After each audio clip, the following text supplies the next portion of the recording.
size and location. Before we proceed further, let us have a quick recap of what we have learned in the previous class.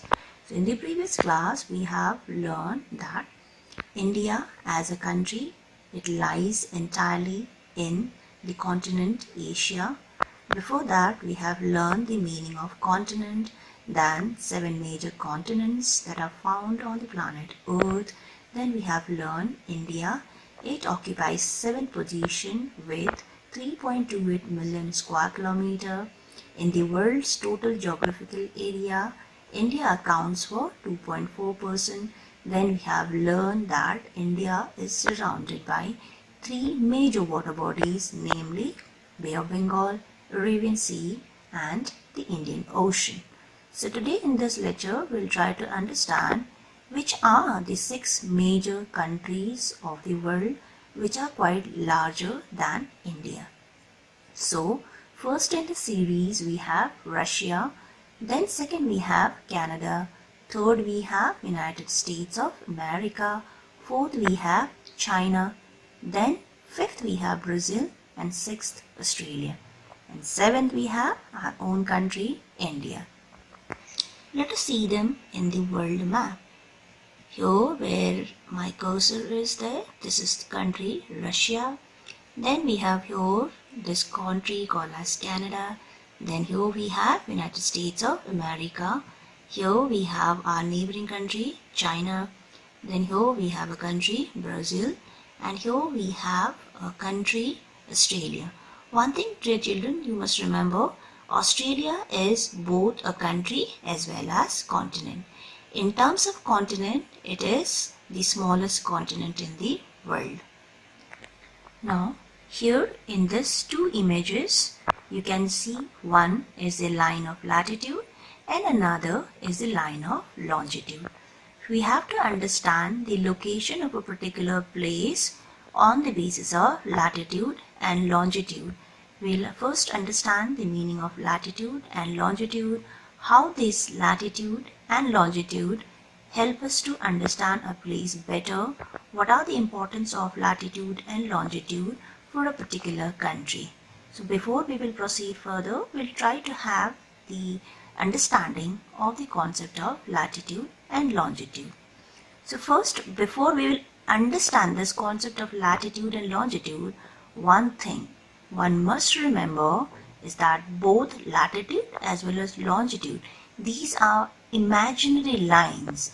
You will not find them drawn anywhere in any of a country. These are simply the imaginary lines that are being drawn in order to have the better understanding in terms of a particular country's location or in terms of understanding a particular time zone of a particular country.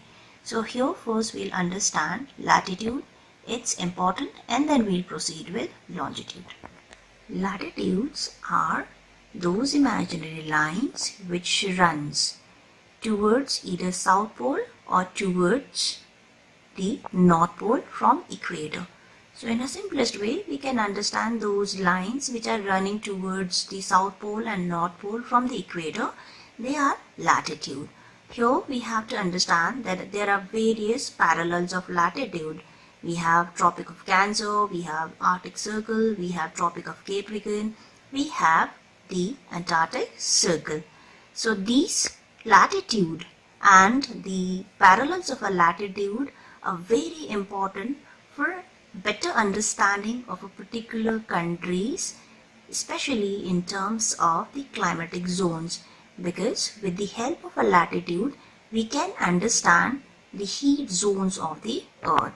So if any of a country is lying nearby equator, that means definitely they will be receiving ample amount of a sunshine throughout the year, so they will be falling in a torrid zone.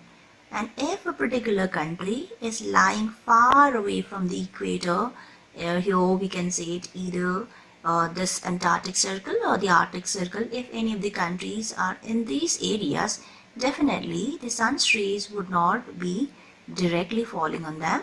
As a result, they will be lying in a frigid zone. So with the help of a latitude of a particular country, we can understand the climatic condition or the heat zones of a particular place. Now longitude. Now longitude, these are the imaginary circles which runs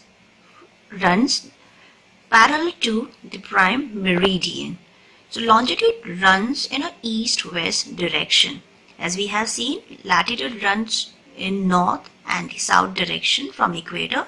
So we have to remember longitude runs east or west of the prime meridian.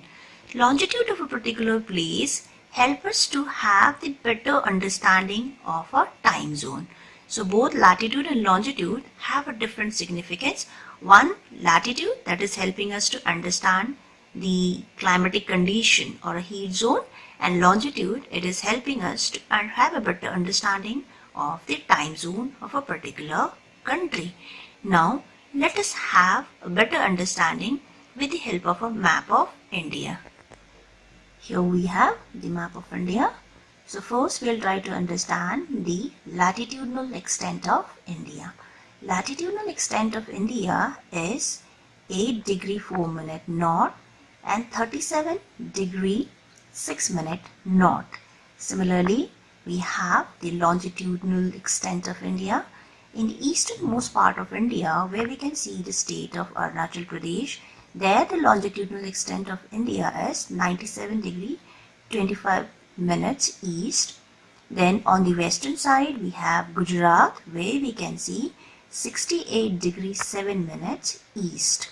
These are the latitudinal and the longitudinal extent of our country, India. Here where the cursor is lying, there you can see one parallel of latitude named as Tropic of Cancer. Tropic of Cancer divides India into almost two equal halves. Here this part becomes north part and the south part. This Tropic of Cancer, as we have learned previously, it's a parallel of latitude. So India, we have to remember, it lies just 8.4 degree 4 minute north. That means we are near equator.